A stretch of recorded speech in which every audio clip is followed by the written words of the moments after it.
애동공원 비친 한국사. 자, 이번 시간에는 우리요, 이제 2020년도 이제 경찰 2차, 순경시험, 공채시험과 관련된 해설 강의 한번 진행해 보도록 하겠습니다.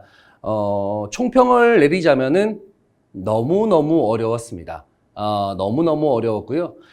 사실 이 2차 공채시험 같은 경우는 난이도 조절에 완전 실패했다라고 저는, 말씀드릴 수 있을 것 같아요. 그러니까 난이도가 이게 상중하가 고루 분포돼야 되는 부분들이 있는데 이번 시험 같은 경우는 사실은 어려운 시험은 너무 어려웠고 심지어 이제 사실상 전공자도 풀지 못할 정도의 어떤 그런 문제들이 출제됐다라는 겁니다. 제가 볼 때는 그래요. 그러니까 편차가 너무 쉬운 건 너무 쉽고 어려운 건 너무 어렵고. 아까 어느 정도의 공부한 사람과 하지 않은 사람들의 어떤 그런 편차를 어느 정도 이거 우리가 조절을 해줘야 되는데 그런 부분에 있어서는 사실 이번 시험은 정말 공부 열심히 한 사람들에게 좀 억울하다라고 이제 표현할 만큼 이제 좀 난이도가 아주 극상을 달렸다라고 볼 수 있을 것 같아요. 그럼 저랑 이제 한 문제 한 문제 풀어보면서 어떤 식으로 출제됐는지 한번 보도록 하겠습니다. 그리고 이제 이 강의 같은 경우는 앞으로 이제 우리 경찰 시험을 준비하시는 분들이 이제 우리 해설 강의를 볼 텐데 앞으로 이렇게 나올 것 같냐라고 했을 때는 장담을 할 수 없습니다. 이렇게 난이도가 어렵지만 또 다음에는 난이도가 좀 쉬워질 수 있어요. 그렇다고 해서 우리가 이렇게 전공자 수준으로 출제가 나온 데서 시험 공부할 그 범위를 아니면 시험 공부량을 극대화시키고 넓힐 수는 없는 거예요. 그렇죠? 그러면은 우리가 한국사만 공부하는 거 아니지 않습니까? 그렇죠? 그렇기 때문에 일단은 여러분들은 여러분들의 길을 가시기 바랍니다. 알겠죠? 우리가 이런 거에 너무 휘청휘청거리면 안 되는데 사실 출제자들이 그런 것들을 전혀 고려하지 않은 것 같아요. 자, 그럼 한 문제 한 문제 풀어보면서 한번 정리 한번 해보겠습니다. 저에 대한 간단한 소개 이렇게 보시면 되겠고요. 자, 1번부터 한번 문제 풀어보도록 하겠습니다. 자, 한반도의 신석기 문화에 대한 설명으로 적절하지 않은 것은 이 문제는 아주 난이도가 하얗다고 보시면 되겠습니다. 난이도가 쉬웠다. 기원전 70만 년 전부터 시작된 거는 언제예요? 이거는 구석기잖아. 그렇죠? 우리가 알고 있잖아. 신석기는 기원전 8,000년이라는 거. 너무 쉬운 거니까. 갈도가 갈판에서 석기를 갈아서 사용했다. 맞고요. 간석기였고. 움집 만들고 정착 생활했다라는 거. 고기잡이 여전히 있었다라는 거. 다 우리가 알고 있는 거죠. 정답은 몇 번입니까? 1번이 정답이 되겠죠. 이거는 사실 더 여러분께 설명드릴 게 없는 거죠. 그렇지? 자, 2번입니다. 자, 2번은 다음 국가에 대한 적절한 것을 보기 위해서 모두 고른 것이 나왔어요. 자, 이것도 제가 여러분께 설명 드렸고요. 우리 어느 교재나 봐도 다 이 내용이 있습니다. 제가 이거 어느 정도 이제 보고 알 정도가 돼야 된다라고 말씀을 드렸습니다. 요게 이제 고조선의 8조법 가운데 8조법에 대한 내용이죠. 한서 지리지. 그쵸? 우리 역사책이 아니라고. 고조선 때는 우리 역사책 기록이 남아있는 게 없어요. 한서 지리지라고 하는 한나라 역사서의 지리지라고 하는 부분에 있어서 8개 조항 중에 3개 조항만 남아있는 거죠. 대개 사람을 죽인 자는 즉시 죽인다. 남에게 상처를 입힌 자는 곡식으로 갚는다. 도둑질한 자는 노비로 삼는다. 단 용서받고자 하면 50만 전을 낸다. 이런 내용이 들어있잖아요. 그렇죠? 그럼 이 국가는 어떤 국가? 고조선이 되겠잖아요. 그렇죠? 고조선.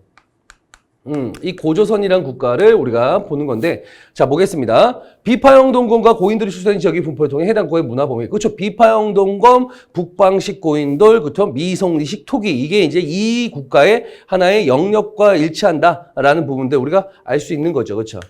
자, 니은은요, 삼국 사기와 동국 통감에 해당하는 국가 기록이 남아있다. 자, 제가 이 고조선에 대한 기록이 남아있는 거, 고조선에 대한 언급이 나와있는 거, 아니면 단군에 대한 언급이 나와있는 책들 여러분께 소개시켜 드렸습니다. 고려시대 때는 삼국유사 제왕홍기가 있다고 했죠. 삼국유사 제왕홍기.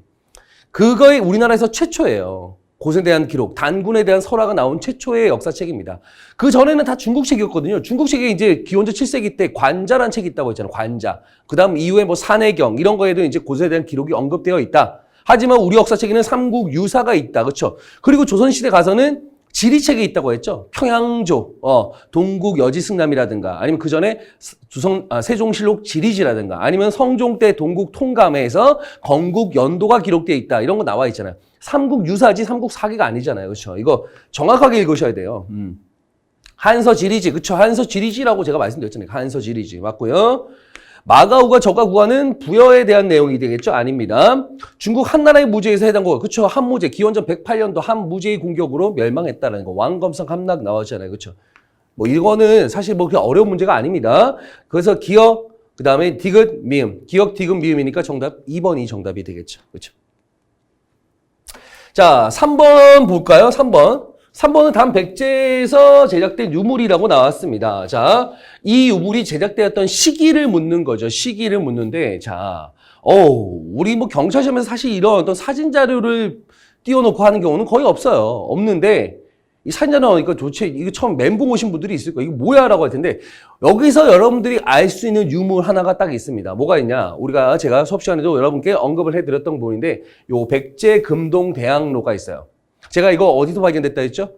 부여 능산리 고분군 근처에서 발견됐다. 부여 능산리 고분군 근처에서. 당시 부여에 있는 능산이라는 지역과 능산리 고분군 사이에 있는 길에서 발견됐던 게 요 백제 금동 대학로. 그쵸? 불교 유물이지만 약간의 도교적 성격을 갖고 있는 그런 유물이다라는 거. 우리 그거 알고 있잖아요. 그쵸? 요거만 가지고도 우리가 충분히 풀 수 있다는 거죠. 부여라는 거. 그렇죠? 부여니까 우리가 어느 시대? 백제 사비 시대가 되겠죠. 성왕 때 국호를 남부여로 바꾸고 사비로 천도했잖아요. 그렇죠? 그 시기를 묻는 거예요. 1번 같은 기억, 이거 첫 번째 같은 경우도 이건 뭐냐면 7세기 때쯤에 이제 사택지적이라는 이제 당시 상자평이 불사에 이제 힘을 쏟으시면서 그때 이제 세웠던 비석이 바로 이제 사택지적비. 우리 7세기 때라고 나왔잖아요. 그렇죠? 요건 그때 말 그대로 목관이고요. 요거는 뭐냐면 익산 미륵사에 있는 사리 봉안기예요. 익산 미륵사지에 있는 사리 봉안기. 자, 그렇다면은 우리가 다 몰라도 이거를 다 알 필요가 없다는 거죠. 그렇죠? 분명히 이렇게 키워드가 다 모르는 거 나오더라도 그럼 선생님 이런 것들을 그냥 봐도 됩니까? 한번 봐두세요. 이때를 우리가 한번 기출문제 풀면서 이런 게 사비 시대 때 제작되었던 것들이구나라고 봐두시면 됩니다. 알겠죠? 그러니까 이거 언제라고? 지금 부여에 대한 부여잖아. 부여는 옛날에 어디? 사비. 성왕 때 사비 천도 이후네. 그렇죠?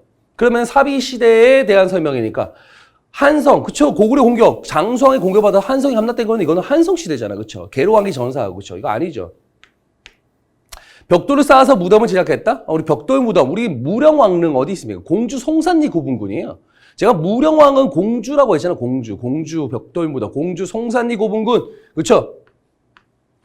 익산 미륵사, 그쵸? 이때 송왕 때 사비 천도한 다음에 7세기 무왕 때 익산 천도를 계획했다가 천도 계획은 실패했고 그 다음에 그 지역에다가 미륵사를 건립했다. 우리 기억나잖아요. 그렇죠? 맞고요. 남부여 바꾼 거 맞고요.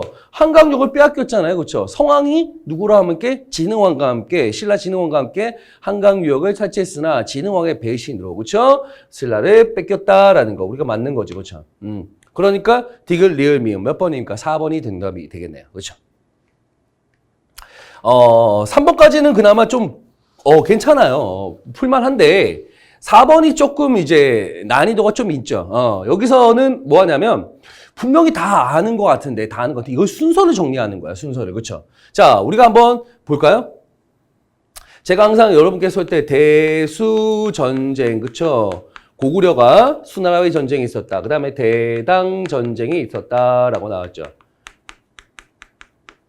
근데 여기서 우리가 대야성 전투가 있어요. 자, 이거는 우리가 알다시피 의자왕, 백제 의자왕이 선덕여왕을 공격한 거죠. 그렇죠? 의자왕이. 의자왕이 이때 선덕여왕을 공격했다. 자, 우리가 이렇게 좀 보자고 했잖아요. 그렇죠? 일단은 당시에 고구려하고 지금 이제 백제가 손을 잡았다. 그렇죠? 백제 손을 잡고 신라를 막 공격하고 있었는데 신라가 어떻게 했다? 이들의 공격 때문에 어디에다가 수에다가 요청을 했다. 수에다가 뭐 진평왕이 걸사표를 지어 올렸다라고 나왔잖아요. 그렇죠? 누구에게? 원강에게 이제 걸사표를 지어 올리게 해서 수나라에게 고구려 좀 까달라고 했잖아요. 그렇죠? 그래서 수나라가 공격한 거 아니야. 그렇죠? 대수전쟁. 그렇죠? 이때 수문제, 수양제. 이때 살수에서 을지문덕의 활약. 그렇죠? 첫 번째가 뭐가 될까요? 미음이 되겠네요. 미음. 미음이 첫 번째가 되겠네요. 자, 그 다음에 이제 뭐냐면 요때 이제 고구려는 뭐하고? 수나라하고 싸우는 정신이 없어요. 그때 이제 백제 의자왕이 이제 뭐한 거야? 신라 공격한 거야. 근데 그게 먼저냐? 아니면 수 다음에 바로 이어진 당나라하고 고구려가 싸운 게 먼저냐 이거죠. 이게 약간의 여러분들이 조금 헷갈렸을 거예요. 근데 참 이게 굳이 말씀드리자면 대야성 공격이 642년이고요. 안성 공격이 645년이에요, 사실. 이것도 사실 조금은 쉬운 건 아니다. 이런 거 순서를 좀 보자면, 일단은 리을이 다음이에요. 그 다음에 디귿이다. 이렇게 하면 문제가 다 오죠. 그쵸? 그 다음에 이제 이렇게 해서 결국은, 당나라가 고구려 원정에 실패했고, 신라도 지금 이제 백제로부터 이렇게 공격을 받으니까 안 되겠다 싶었던 선덕여왕 이후에 선덕여왕의 동생이었던 진덕여왕이 김춘추에게 시켜서 당나라로 건너가게 했고, 당나라 역시 뭐가 된 거야? 안시성 전투에서 실패한 것들을 거울 삼아서 신라와 연합군을 만들잖아요. 그래서 어디 갑니까? 첫 번째가 백제 멸망시켰는데 그때 첫 번째 전투가 무슨 전투? 황산벌 전투. 그 다음에 이제 고구려 공격했던 게 당나라의 평해성 공격이죠. 이게 기억이 되겠고, 그렇죠? 나당 연합군의 공격인데 이때 당나라가 평해성 공격했다. 그 다음에 이제 요거는 나당 전쟁 아닙니까? 마지막 나당 전쟁, 그렇죠? 이렇게 미음, 리을, 디귿, 비읍, 기역, 니은. 조금 2번이냐 3번이냐 가고 이제 리을이 먼저냐 디귿이 먼저냐 요게 이제 사실 여기 수험생들이 아마도 헷갈렸을 부분이겠죠. 근데 요거 조금 더 자세하게 알고 있다라고 한다면 충분히 2번으로 갈 수가 있습니다. 요건 난이도, 공부한 친구들과 공부하지 않은 친구들을 약간 좀 가려낼 수 있는 문제가 아닌가라는 생각이 좀 들긴 해요. 알겠죠? 정답은 2번이 정답이 되겠습니다. 자, 5번 같은 경우도 그렇게 어렵진 않았어요. 그렇죠? 발해에 대한 설명인데 발해의 중앙지식은 삼성 6부이며 지방행정구역은 오경시 562주이다. 맞죠? 삼성 6부는 언제? 발해 문왕 때 당으로부터 갖고 온 거고 오경시 562주는 발해가 전성기였던 선왕 때 최대 영토를 자랑하면서 지방 제도를 정비했던 시기였죠. 맞죠? 발해는 고구려 문화 위에, 그쵸? 원래 고구려 계승한 나라 아니겠습니까? 하지만 당의, 문왕부부터는 당나라 문물을 받아들이기 시작했다. 당 문화를 받았다. 항상 제가 말씀드려.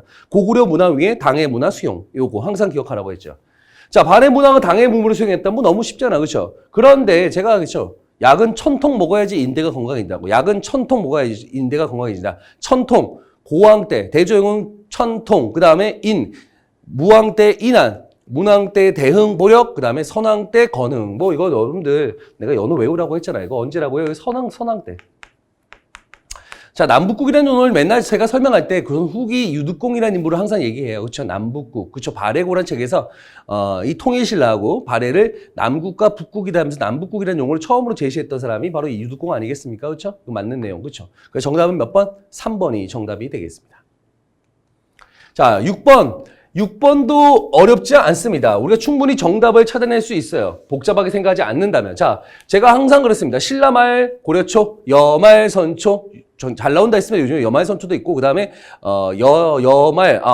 나말 여초. 미안합니다. 여말 선초는 고려말 조선초고, 여말 선초, 나말 여초, 신라말 고려초, 신라말 고려초입니다. 신라말에는 자, 보겠습니다. 육두품도 능력에 따라 최고지. 제가 신라가 망한 이유가 뭐라고 했습니까? 골품제에서 벗어나지 못했다고 했잖아요. 골품제에서. 그러니까 신라 말에 육두품들이 결국 자기들의 능력을 인정해주는 누구에게? 호족들에게 의탁한다라고 말씀을 드렸잖아요. 나를 인정해줘야 한다고. 그래서 육두품들에게 당시 신라 말의 상황은 뭐예요? 헬이라고 했잖아요. 헬 신라. 내가 맨날 헬 신라 하잖아요. 그렇죠? 최고지에 올랐으면은 그들이 이렇게 국가의 나라에 불만이 있을 수가 없겠죠. 그렇죠? 이거 올 수 있었다가 아닌 거예요. 그렇죠? 근데 2번 때문에 아마 좀 헷갈리신 분들이 있었을 거야. 중국의 선종이 들어와 교종과는 다른 유파를 형성하였다라는데 어떤 좀 공부를 좀 많이 하시는 분들이 신라 말에 선종이 유행하건 알아요. 근데 선종이 신라 말에 들어온 게 아니고 신라 약간 중대의 말쯤에 들어왔었다. 2번 들어와요. 신라 말에 중대 때 한번 들어가고요. 그 다음에 신라 하대 때, 신라 하대 때 도의라고 하는 도의 선사가 이걸 또 다시 한번 갖고 들어옵니다. 그러니까 이게 여러 번 갖고 들어온 거예요. 2번 갖고 들어온 거는 뭐죠? 그러니까 신라 중대 때 한 번, 신라 중대 말쯤에 한 번, 신라 하대 때 한 번. 그렇죠? 그래서 선종이 들어왔다라고 볼 수 있어요. 알겠죠? 볼 수 있다라는 거지. 그렇지? 태조 왕건은 불교를 지원했다. 그쵸? 우리 불교. 그쵸? 훈유십제에서 불교를 장려할 거, 연등의 팔관을 성대히 개최할 거, 뭐 이런 얘기 하잖아요. 그쵸? 북진정책 추진한 거? 뭐 맞죠. 뭐 어렵지 않잖아요. 정답은 딱 봐도 1번밖에 없잖아요. 될 수 있는 게. 그치? 자, 정답 1번이고요. 네, 계속해서 7번 문제 보도록 하겠습니다. 자, 최승로가 역대왕을 평가한 5조 정적평. 뭐, 이거 제가 뭐 수업 시간에도 여러 번 말씀드렸는데, 특히 5조 정적평. 그러니까 이 최승로가 심의 28조를 성종에게 건의했잖아요. 그쵸? 그 심의 28조라는 건의문을 내기 전에 역대 왕들, 그러니까 이 성종이 6대 임금이거든요. 앞선 이제 5대 임금들에 대한 정치적 성적을 평가한다라고 해서 이제 이거를 먼저 제출했어요. 앞에 이제 태조 왕건부터 해서 해종, 그다음 정종, 그다음에 광종, 경종 때까지 이렇게 이제 5 임금들의 어떤 성적을 평가한 건데 그중에 가장 비판적으로 바라봤던 인물이 바로 광종이라고 했죠. 광종. 8년 동안 참 교화롭게 잘 했는데 그다음부터 갑자기 이제 쌍기를 등용해서 과거 시험 실시하면서 말이야. 무릇 재주 없는 자가 하루아침에 재상 자리까지 올라가는 이런 어떤 이상한 일들이 벌어지고 있단 말이죠. 하면서 이제 특히 광종을 비판하면서 뭐 그러니까 향년 50에 그치지 않았겠습니까? 라면서 이제 대대로 광종을 비판했죠. 그 정도인데 우리가 그 5 임금들을 어떻게 다 기억하냐고요. 그렇죠? 이런 것도 다 하면은 우리가 하나하나 그들의 어떤 문서 이런 것들을 다 뜯어 고쳐야 돼요. 다 뜯어 봐야 되고 그걸 다 해석해 봐야 되고 어떤 내용입니까? 이렇게 하면은 기본 강좌 수만 어떻게 될까요? 뭐 200강 정도 찍어야겠죠. 그렇죠? 뭐 그러면은 뭐 이런 것들까지 세세한까지 우리가 볼 수 있겠지만 이거는 말 그대로 틀리라고 낸 문제 같은데 자, 하나씩 봅시다. 적절하지 않은 것을 묻는 거예요. 자, 태조는 통일을 이룬 이래로 정사에 부지런하였다. 뭐 정사에 부지런했겠죠. 그렇죠? 그러니까 초창기 때는 당연히 부지런했겠죠. 이게 이제 이런 것들이 틀릴 리가 없을 것 같아요. 제가 볼 때는. 그렇죠? 해종은 예를 갖춰 사부를 높이지 않았지만 빈객과 관련들을 잘 대우해 처음 죽였을 때 여러 사람이 기뻐하였다. 그 다음에 광종은 밤마다 사람들을 접견하고 혹은 날마다 손님을 초대하는 것을 즐거움을 삼아서 정사를 게을리하였다. 특히 뭐 광종에 대해서 좀 비판적으로 바라봤으니까 아마도 이것도 이제 좀 약간 비슷할 겁니다. 뭐 초창기 때는 교화롭게 했지만 점차 이제 정사를 게을리했다. 뭐 이렇게 약간의 비판적으로 바라봤던 게 광종이니까요. 경종은 참 거짓과 참의 구분이 없어서 임금이 내리는 상과 벌이 균일하지 않았다. 이런 것들을 사실 우리가 일일이 파악한다는 게 힘들어요. 여기서 정답이 뭐냐면 2번이에요. 예를 갖춰 사부를 높였다라고 나와요. 높였고 빈객과 관료들을 잘 대우했고 그래서 기뻐했다. 그러니까 높였고 그다음에 관료들을 잘 대우하니까 여러 사람들이 기뻐했겠죠. 이건 무슨 말장난 같은 느낌이에요. 제가 볼 때는. 이건 사실은 출제자만 알 수 있는 그런 문제죠. 수험생들이 일일이 이런 내용들을 어떻게 다 일일이 다 파악을 할 수 있겠습니까? 그렇죠? 정답은 이게 2번입니다. 이거는 아마 출제자만 풀 수 있는 그런 문제가 아닌가? 이거는 뭐 만점 방지용 문제도 아니고요. 사실은 그냥 어려운 문제입니다. 그냥. 공부한 학생들, 공부하지 않은 학생 아마 다 어려운 문제예요. 다 어려운 문제라고 볼 수 있는 그런 문제. 정답은 2번이 되겠습니다. 이런 문제는 앞으로 매우 지양해야 될 그런 문제가 되겠습니다. 자, 8번입니다. 8번은 조금 어려울 수 있어요. 어려운데, 이거를 사실은 속어를 통해서 우리가 이제 이런 문제들, 뭐 기억, 니은, 디귿, 리을 문제가 나오잖아요. 그럼 속어를 통해서 우리가 풀 수 있는 문제들이 있어야 되거든요. 그런데 이건 사실 속어는 할 수 있습니다만은, 근데 그게 속어가 결국 나올 수가 없어요. 몇 개냐 문제니까. 이게 또 역시 경찰 시험에만 나오는 아주 독특한 유형의 문제죠. 자, 일단은 우리가 최충원 집권 당시의 난이라고 했으니까 최충원 집권기가 아닌 것만 일단 골라내 봅시다. 아닌 거, 확실하게 아닌 거. 우리가 이연년 형제의 난, 요거 최후 때죠. 여기서 제가 여기 있잖아. 김조교 망했다. 김조교 망했다. 정중부 때죠. 김보당의 난, 조이총의 난, 교정승의 난, 망이망소의 난. 그쵸? 그래서 김조교가 그랬죠. 전김만. 그쵸? 전김만. 전주 관도비는 경대승 때, 김삼이 요심은 이의미 때, 만적에는 최충원 때인데, 만적에나마 있었던 게 아니고 또 뭐 있었죠? 이때 삼국 부운동, 뭐 있습니까? 최강수. 의 난이 있었고, 그 다음에 이제 신라 부운동이 있었어요. 신라 부운동. 최강수 같은 경우는 고구려 부흥이었죠. 평양에서 고구려 부흥을 꾀했던 삼국 부흥 중에 고구려 부흥 운동이었고, 신라 부흥들은 되게 많았어요. 요 김삼이 효심의 난이 이제 바탕이 돼갖고 이제 전국 신라 지역 경주 중심으로 이제 이런 경주와 경상도 주변을 중심으로 신라 부흥 운동이 되게 많이 일어납니다.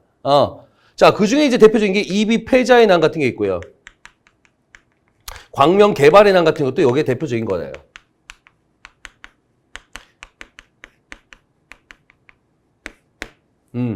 그 다음에 이제 우리가 언제 했어요? 최후 정권 때 이제 삼국부 운동 중에 대표적인 게 이연년 형제. 요거는 이제 백제부 운동이었죠. 요거는 이제 언제요? 이건 최후 정권 때. 그러니까 아니고 김삼육 씨는 이임이 때고 전주관노는 경대승 때다. 이렇게 찾으면 되는데 두 개냐? 이 광명 개발의 난이 사실 처음 나왔어요. 처음 이제 출제하기 때문에 제가 이제 수업 시간 때도 이거 사실 이비패자의 난을 강조했지만 광명 개발의 난은 이제 말로 언급한 게 있더라고요. 제가 말로.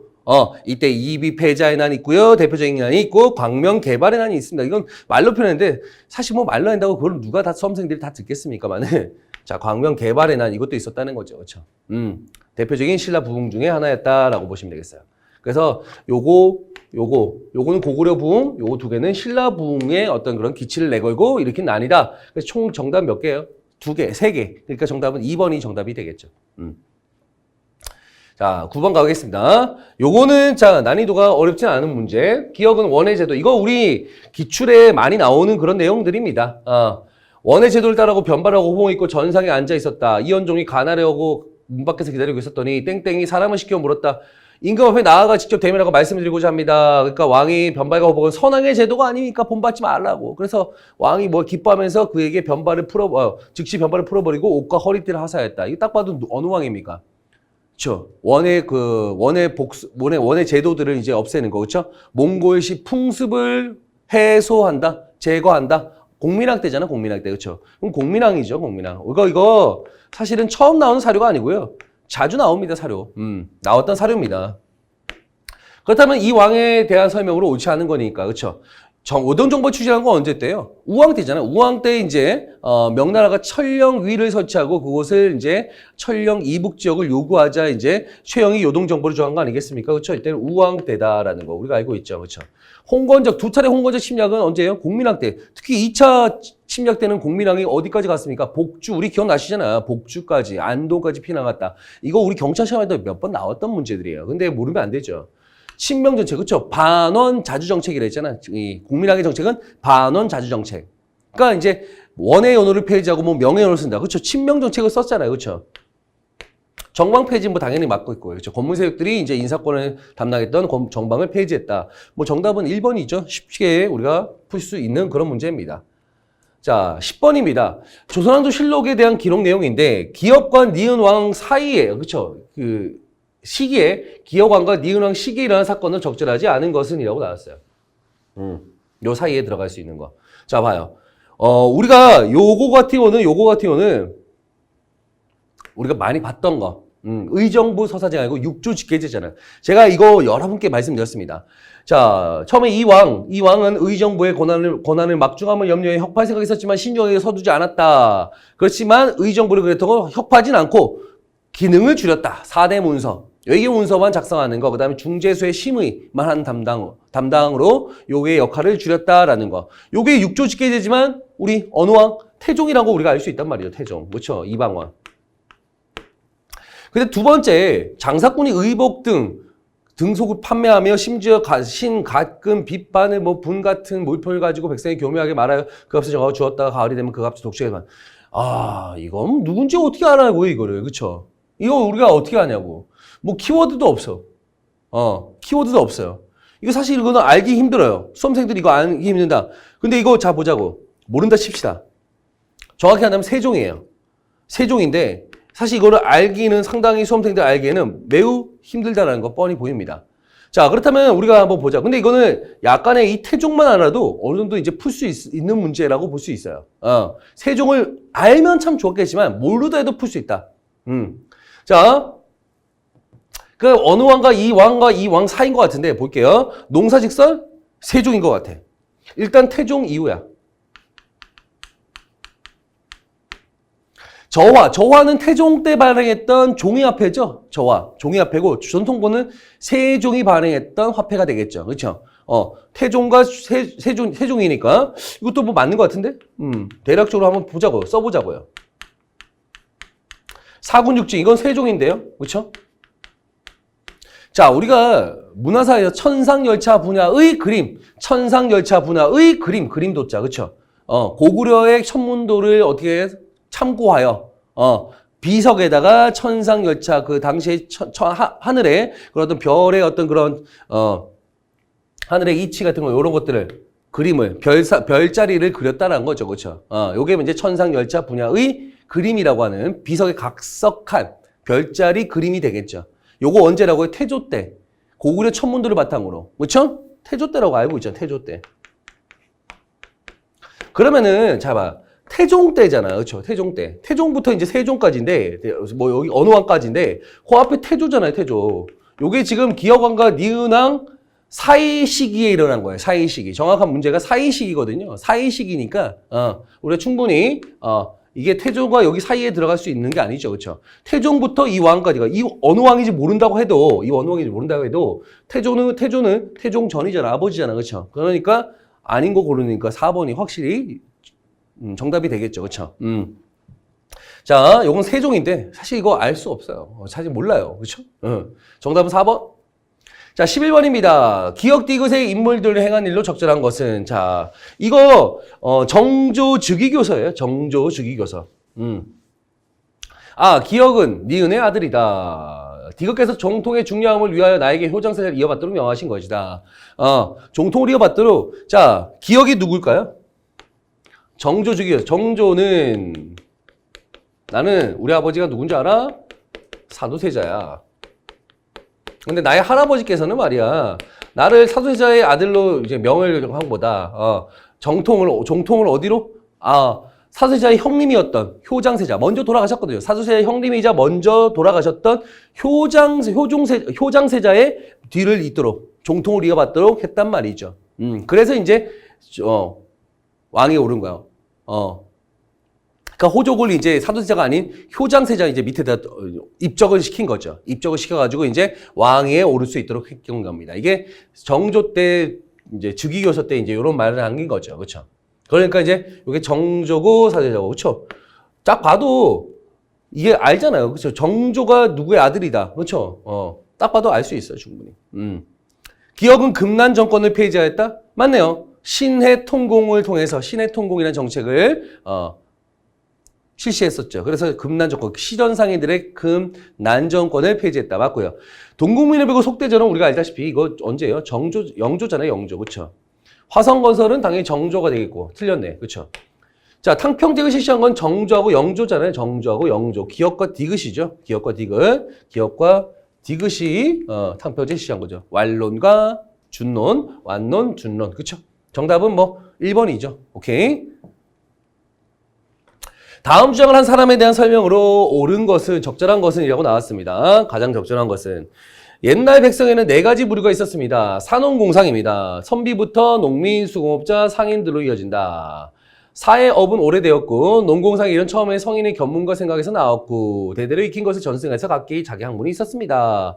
사약문은 실제로 농광상 이치를 포괄한 것이므로 3가지 업은 반드시 사를 기다린 뒤에 완성됩니다. 농업에 힘쓰는 것이나 상업을 유통시켜 공업에 혜택을 주다가 했을 때 그 힘쓰는 것이나 상업을 유통시켜 공업에 혜택을 주다가 했을 때 그 힘쓰게 하고 유통시키고 혜택을 주는 것은 사관이면 누가 하겠습니까? 지금 보니까 농공상의 어떤 그런 그렇죠. 농공상 그렇죠. 농공상도 중요하지만 상업, 수공업 이런 것들도 강조하는 거 어떤 내용들이 그리에요. 상업을 유통시켜 공업에 혜택을 준다고 했을 때 그 혜택을 주는 것은 사가 아니면 누가 하겠습니까? 제발 좀 이거 이 바로 이제 관료층들, 양반들, 선비들이 말이야. 이 상공업을 잘 혜택을 좀 줘갖고 이런 산업공상의 직업적 차별 이런 것들을 없앴으면 좋겠는데 라는 거죠. 그러면 우리가 산업공상의 직업적 차별과 그 다음에 직업적 차별을 폐지한다던가 아니면 전문성을 인정한다던가 이건 우리가 알고 있죠. 뭐 중상주의 실학자 중에 유수원이라는 인물, 그렇죠? 유수원 산업공상의 직업적 차별 폐지, 차별을 없애고 그 다음에 전문성을 인정한다. 근데 유수원이라고 볼 수 있는데 유수원이라고 보겠지만 좀 약간 좀 뭔가 좀 유수원이라고 하는데 유수원이 없네요, 그렇죠? 없어요. 우리가 이제 보기를 보자고. 선지를. 1번 같은 경우는 누구예요? 홍대용이고 2번 같은 경우는 누굽니까? 2번은 이제 우리가 이제 대표적인 중농주의 시학자였던 정약용이잖아요. 그렇죠? 이거 뭐야? 정전론이죠. 정전론. 그러니까 어쨌든 이거는 아니겠네. 2번은 일단 제끼네요. 그렇죠? 3번은 상업의 종사를 강조했고 절약보다 소비 권장. 이 박제가라는 인물이잖아요. 그렇죠? 초정 박제가. 대표적인 서울 출신의 중상주의 실학자. 4번 같은 경우는 화폐 유통의 필요성 막 중장했으니까 박지원, 연안 박지원이 되겠네요. 자, 그렇다면은 중상주의 실사 3명 나오는데 여기 유수원이 또 없고. 근데 이 책이 뭔 책이냐? 박지원이 쓴 책이에요. 이분이 이제 영농 기술의 방법, 영농 어떤 방법의 혁신, 혁신적 영농 방법과 영농 기술에 대한 내용들을 정리했던 관홍소초, 정조에게 바쳤던 관홍소초라는 농서에 나와 있는 내용이 되겠어요. 농업도 단순한 그냥 농업이 아닌 사업적 농업을 해야 된다라는 내용을 갖고 있는 게 바로 이 관홍소초예요. 이걸 어떻게 이걸 우리가 파악할 수 있겠냐고요. 사실 쉽지 않죠, 이거를. 그쵸? 홍대영 같은 경우는 이렇게 시험 문제 나올 리가 없어요. 홍대영 같은 경우는 주로 이제 이 중국 주심의 세계관을 비판한다든가 성리학적 주심의 세계관을 비판한다든가 하는 그 의산문답에 있는 허자와 실용의 그 어떤 문답, 뭐 이런 내용을 바탕으로 이제 우리 출제되는 경우가 대부분이에요. 그 상업과 관련된 거는 유수원이라든가 아니면 뭐 상공업 같은 경우는 뭐 박지원, 박재가 이런 인물들이 있겠죠. 그러면 3번과 4번 중에 할 텐데 이거 사실 이것도 어떻게 보면은 좀 골라내야죠. 정답은 그래서 몇 번입니까? 이 관홍소초라고 제가 말씀드렸잖아요. 그걸 지금 결론적으로 말씀드렸으니까 아는 거죠. 쉽게 우리가 찾아낼 수 있는, 쉽지 않아요. 찾아내기는 쉽지 않다는 거죠. 정답은 박지원의 관홍소초에 있는 본문, 내용을 발췌한 내용입니다. 정답은 4번이에요. 또 어렵습니다.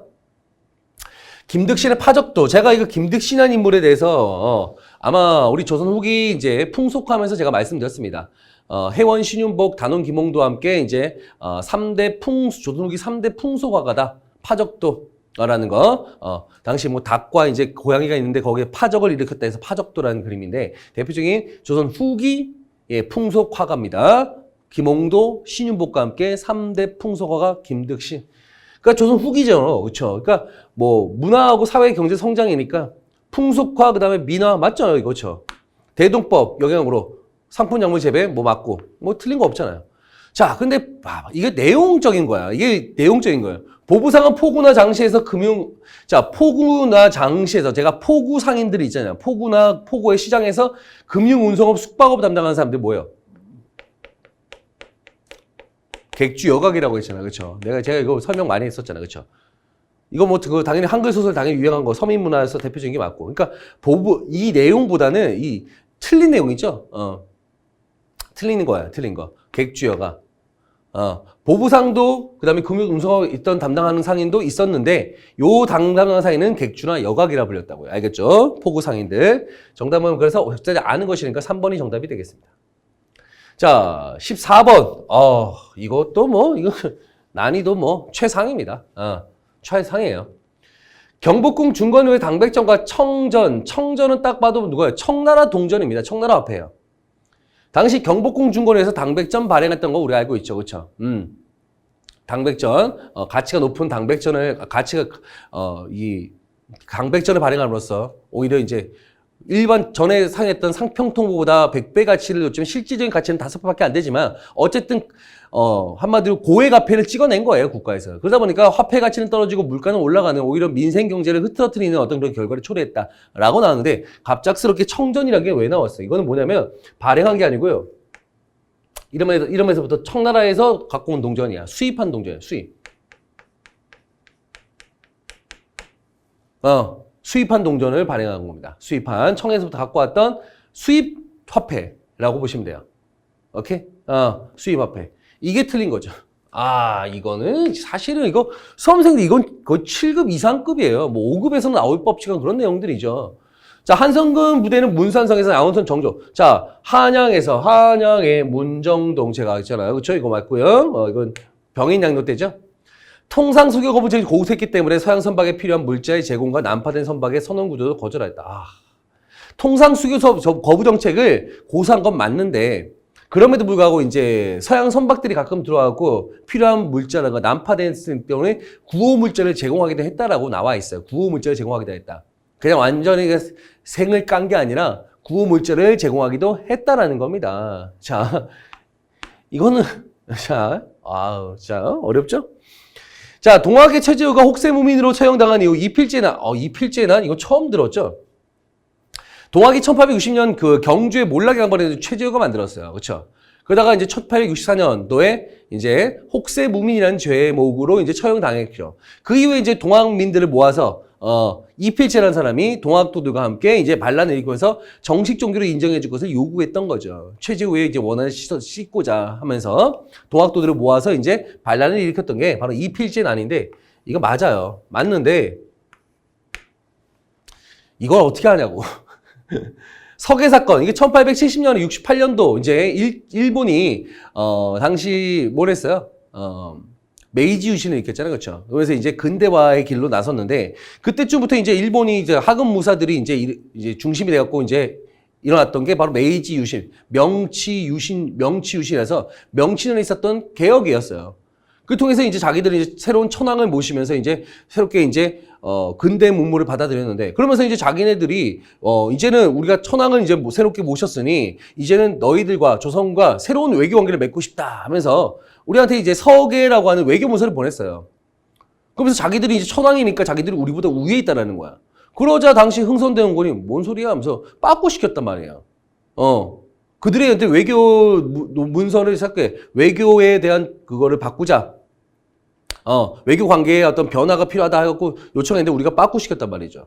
어디 쪽발이 놈들이 하면서 빠꾸시키니까 이때 일본에서 한국을 정벌합시다라는 정한론이 대두되게 됐다. 이거 아마 제가 수업 시간에도 여러 번 말씀드렸던 부분이에요. 그래서 맞죠? 그러니까 정답은 몇 개냐 할 때 3개입니다. 3개인데 너무 어려워요. 사실은 이거는 뭐 최상이라고 보시면 되겠죠. 이거 어떻게 맞춥니까? 이거 게다가 뭐 기역, 니은, 디귿 이렇게 해서 뭐 소거를 해갖고 맞출 수 있는 방법도 없고 그냥 몇 개냐는데 뭐 하나라도 잘못 생각했을 때는 뭐 틀린 거죠. 이필제는 모르는데 이게 맞는지 틀린지를 우리가 어떻게 아냐고요. 그렇죠?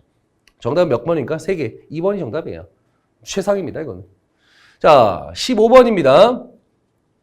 황현의 오하기문에 보면은 대개 적은 천한 오빌로 구성되어 있으므로 양반들은 미화했다. 그러니까 양반이냐 하면서 가슴을 찢어버렸다. 지금 양반들이 협박하고 노비 문서를 불태우고 막 이런 모습들이 나타나는 거예요. 이거는 당시 이제 언제냐면 동학농민운동 1차 봉기 이후에 이제 전라도 53개 군에서 이제 농민들이 자치하고 있었거든요. 집강소를 운영하면서 자치하고 있었어요. 그때 이제 농민들이 자치하면서 이제 양반들을 이제 한 명 한 명씩 이제 좀 혼을 내주고 그들에게 이제 그들을 이제 좀 강하게 이제 압박을 하고 견제를 한 거죠.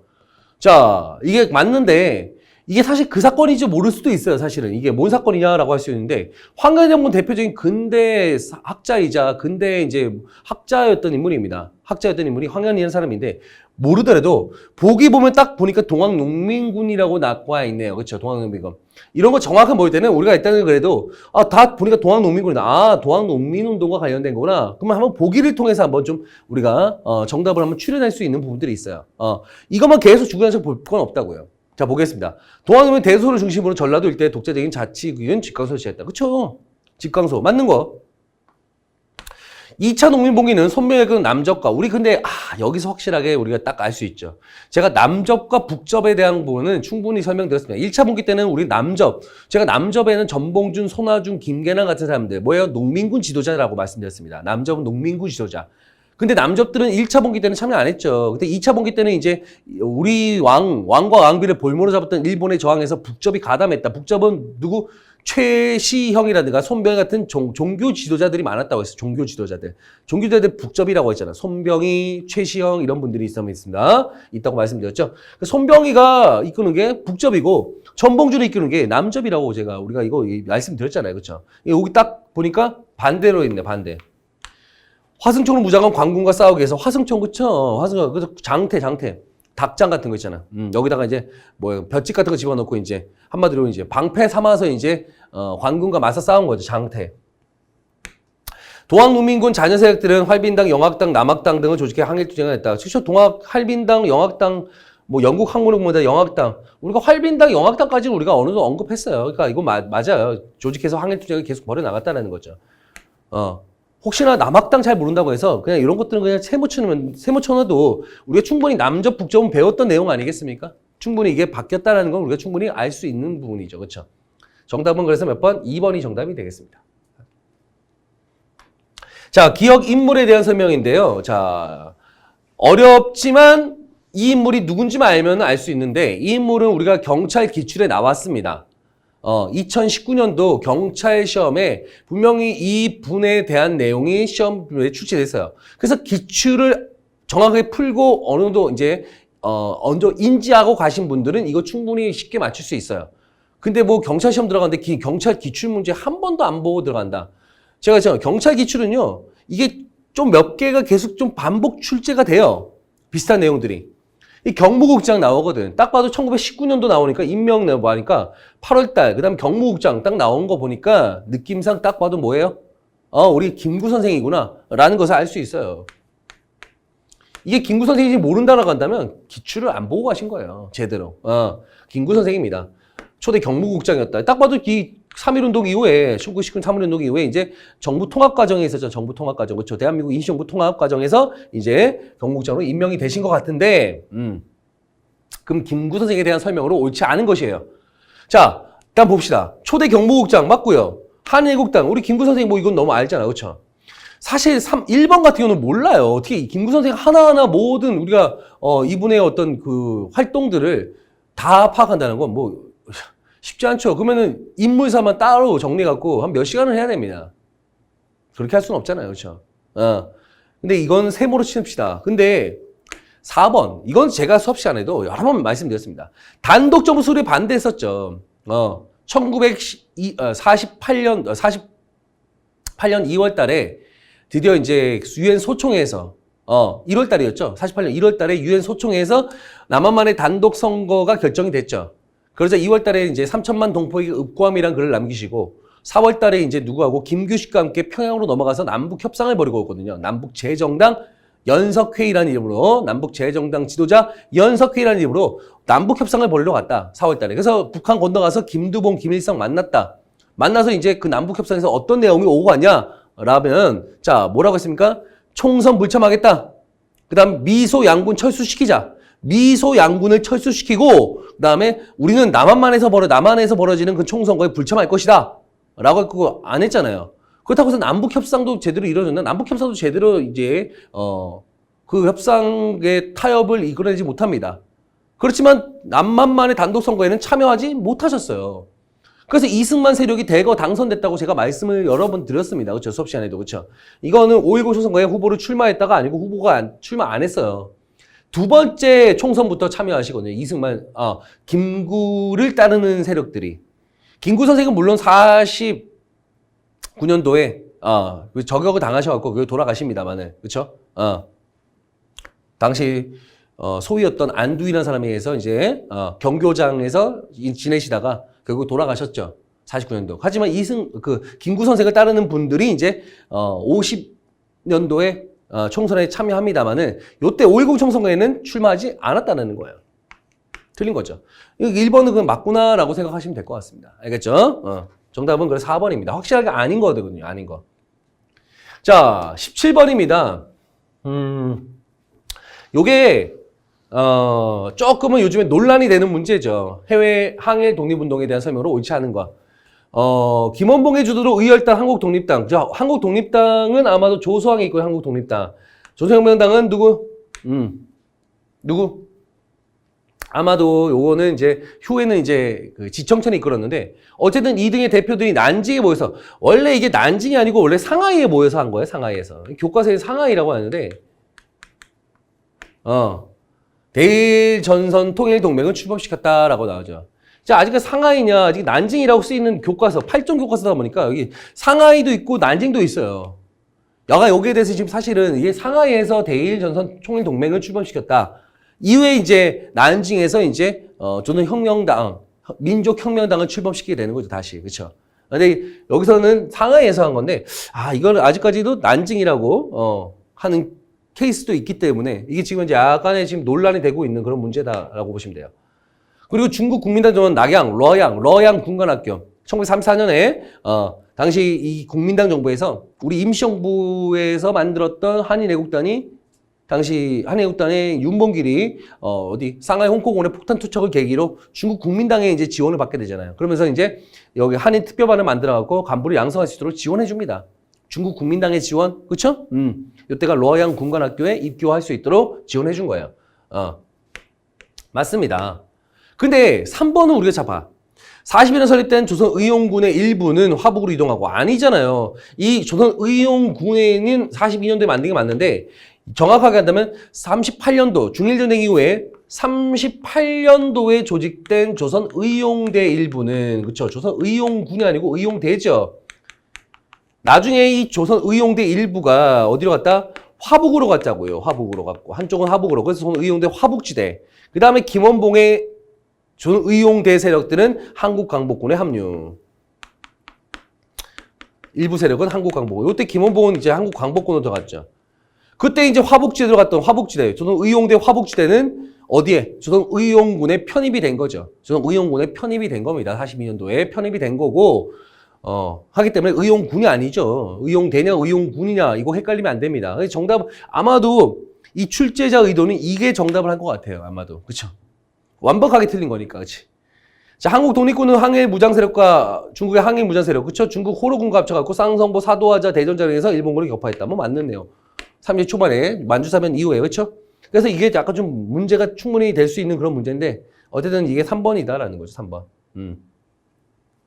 맞는 게 아니고, 틀린 거죠, 틀린 거. 그쵸? 오케이. 자, 18번 가겠습니다. 사회문화. 이거 예전에 국가직에서도 몇 번 나왔었는데, 근데 이거 사실 이 문제는 너무 또 어려워요. 보시면은 형광과자식 계량한옥. 그쵸? 1920년대, 10년대부터 20년대 이런 계량한옥들. 지금에 많이 보급됩니다. 그리고 복도와 응접실, 침실 등 개인공원이 있는 문화주택. 이건 좀 약간 좀 뭐라고 해야 되냐면 문화주택은요, 1920년대부터 좀 유행을 해요. 주로 이제 고위직, 조금 이제, 뭐 고위직이라든가 아니면 좀 부자들이 이제 지내는 하나의 우리가 흔히 양옥이라고 하는 표현이잖아요. 양옥. 그쵸? 서양, 그런 것처럼 문화주택 나옵니다. 이거 일제강점기 때 대표적인 모습 맞아요.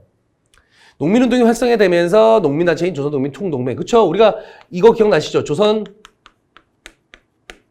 노농총동맹이었잖아요. 이게 24년도에. 그쵸? 노농총동맹. 그러다가 27년도에 분화됐죠? 조선노동총동맹하고 조선농민총동맹. 분화가 된 게 나쁜 게 아니라고 제가 말씀드렸습니다. 분화된 건데 어쨌든 노동자와 농민이지만 그렇죠. 노동자와 농민들이 다시 자기들끼리 총동맹을 따로 맺어요. 그래도 이것도 큰 단체, 큰 어떤 규모의 단체이긴 하지만 이 노동총동맹과 조선농민총동맹도 대규모의 단체입니다. 좀 더 이제 요구 조건을 좀 구체화시킬 수 있다는 거에 장점이 있는 거지. 어쨌든 큰 단체인 건 사실이에요. 조직적으로 했다? 맞죠? 좀 더 자기들의 어떤 요구 조건을 구체화시키는 방법에서 이제 이런 식으로 27년도에 이제 이렇게 분화가 되긴 했었죠. 틀린 건 아닙니다. 자, 3번. 방정환과 조처를 중심으로 어린이도 전개되면 처음으로 5월 5일. 이거 진짜 이런 것들 우리가 제가 좀 황당합니다. 이게 5월 5일이 어린이날로 제정된 거는 사실은 자, 이게 우리나라 공휴일들이 언제 제정이 됐고, 어떤 날짜가 언제였는지 이런 것까지 일일이 다 파악할 수가 없는 거예요. 60년대 와서, 박정희 정부 때 와서 이게 어린이날이 5월 5일로 이제 당시, 법 제정이 바뀌면서 이제 5월 5일로 제정이 된 거지, 원래 처음에는 5월 1일이었어요. 5월 1일. 진짜 이런 문제는, 제가 볼 때 어떻게 할 수가 없다. 그쵸? 도쿄학생을 중심으로 토올해 1920년대였죠. 도쿄학생의 토올해가 이것은 되어서 남녀평등, 봉건적 인습 비판 등의 작품을 주제로 순회 공연을 했다. 그렇죠. 대표는 영국 단체 아니겠습니까? 20년대. 정답은 그래서 몇 번입니까? 3번이에요. 5월 5일이 아니라 5월 1일. 5월 5일로 한 거는 60년대 가서. 알겠죠? 자, 19번입니다. 어려운 듯 하지만 이 문제는 제가 여러분께 아마도 이거는 이런 정도의 좀 난이도는 충분히, 공부한 사람들에게 이제 유리한 거잖아요. 그쵸? 이런 것들은. 그쵸? 자, 보세요. 디귿. 먼저 제일 처음 뭐야? 정업 발언. 이승만의 정업 발언. 그쵸? 아니, 보니까 지금 묘수가 삼국회의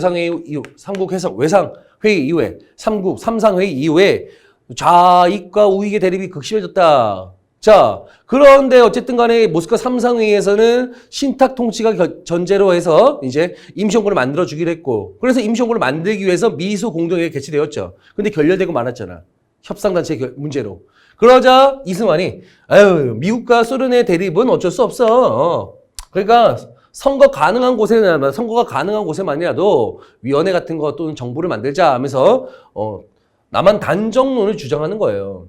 자, 그러자, 이를 당황했던 이제 중도 세력들이 이제 미군의 지원을 받아갖고 뭐 한 거야? 좌우, 합작 운동을 하는 거죠. 이게 뭐야? 미음이잖아. 좌우 합작 운동. 여운형, 김규식 등이 주도하는 좌우합작 운동. 그래서 이제 좌우합작을 추진해갖고 과도 입법위원, 과도 정부 같은 걸 만들면서 그렇죠? 법 제정을 하려고 했지만 좌우익이 참여했다 안 했다 안 했다. 그들을 끌어들이려고 중도들이 중도적으로 뭔가 하려고 했는데 좌우의 어떤 그런 모든 그들의 요구 조건을 다 들어주지 못했던 거죠. 자, 결국은 좌우합작 운동 실패를 끝났고 미소 간의 냉전은 진짜 시작됐던 거고요. 2차 미소공의가 끝나자 미국은 한반도 문제를 유엔에 상정했다. 유엔에서는 어떻게 했다? 인구 비례 총선거하자 했는데 인구 비례로 하게 되면 남한 쪽이 유리해지니까 북한 쪽에서는 자 북한과 소련 측에서는 그 남북한 총선거 인구 비례 총선거를 하기 위해서 파견한 유엔 한국임시연단의 북한으로의 입국을 거부했다. 못 들어오게 했죠. 그러자 유엔 소총에서는 그러면 이거 남북한 인구비례 총선거 힘들겠는데 그럼 유엔 한국 임시연단이 갈 수 있는 지역 어디 남한만이라도 단독 선거하자라고 유엔 소총회에서 이제 주장한 거예요. 그러자 이제 남한만의 총선거가 실시가 된 거죠. 그 사이에 이제 뭐야 총선거 실시되기 전에 김구하고 김규식 같은 선생들이 요 선생들이 아니고 김구 김규식 선생이 어디로 올라갔습니까? 북한 올라가서 이제 남북 협상 벌였잖아요. 그렇죠? 그렇죠? 버렸지만 결국은 총선거 실시했고 김구 선생은 여기 참여했다 안 했다? 못했다 안 했다고 했잖아. 불참했다. 참여한 게 아니고 불참했다라고 했잖아요. 그렇죠? 이게 5.16 총선거죠. 그리고 5.16 총선거를 통해서 뽑혔던 당시 재헌 의원들이었잖아요. 재헌 의원들은 7월 17일 날 재헌 헌법을 만들고 이후에 8월 15일 날 간선제 방식으로 대한민국 정부가 수립됐잖아요. 그렇죠? 대한민국 정부 수립 8월 15일. 딱 광복 3년 때 되는 날. 그렇죠? 그리고는 재헌 헌법에서 뭐라고 합니까? 앞으로 이제 우리 다른 나라의 법률들이 법률들 같은 거는 어느 정도 이제 참고해서 이제 법을 제정하는데 우리만의 특수한 법률들이 있잖아요. 그렇죠? 우리만의 특수한 법률들 뭐가 있어요? 반민족 행위, 친일파 새끼도 어떻게 할 것인가? 반민족 행위 처벌법이라든가 아니면 토지 같은 거 어떻게 할 것이냐? 농지개혁법. 그다음에 일본이 놓고 간 재산들을 어떻게 할 것이냐? 귀속재산 처리법. 이거는 일단 재헌헌법에는 규정은 해놨어요. 재헌헌법에 규정을 해놨는데 규정만 해놨지 언제 정부 수립 후에 제정하는 걸로. 정부 수립 후에 제정하는 걸로. 그래서 자 정부 수립하자마자 제일 먼저 했던 게 48년 9월 달에 48년 9월 달에 반민족 행위처벌법. 요거부터 먼저 제정을 하죠. 실패하고 말았지만 그 다음에 이제 뭐였어? 1949년 6월 달에 요거는 좀 약간 좀 우리 국회에 당시 재헌 국회에 여전히 친일 세력들이 좀 있었거든요. 민주당 같은 그렇죠?